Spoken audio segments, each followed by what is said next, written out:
নির্বাচনোত্তর বাংলাদেশ এখন ভয়ঙ্কর এক পরিস্থিতিতে। ক্ষমতায় টিকে থাকার জন্য কেউ কেউ অঙ্গীকারকে পাশ কাটিয়ে যাচ্ছেন এবং ক্ষমতায় টিকে থাকার জন্য অন্যরা বা কেউ কেউ বিদেশিদের মুখাপেক্ষী হচ্ছে। আমরা আমাদের শক্তিতে, জনগণের শক্তিতে, জাতির শক্তিতে, তারুণ্য শক্তিতে আমরা দেশকে টিকাবো, গণতন্ত্রকে টিকাবো এবং আমরা নিজেরা ঐক্যবদ্ধ থাকবো।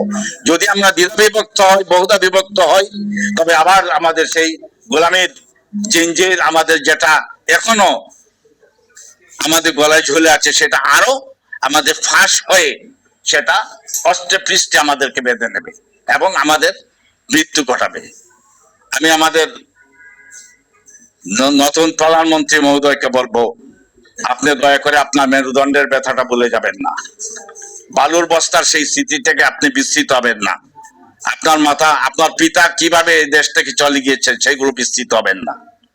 কেউ যেন এই দেশের সাথে যে ষড়যন্ত্র হচ্ছে, শহীদ জিয়াউর রহমান, বেগম খালেদা জিয়া, এজন্য নবযুগের আমাদের সেই সিরাজউদ্দৌলা আমরা আবার পলাশির সেখানের মধ্যে গড়তে দেব না, কারণ এখানের মধ্যে আমাদের ৩৬ জুলাই আমাদের প্রেরণা।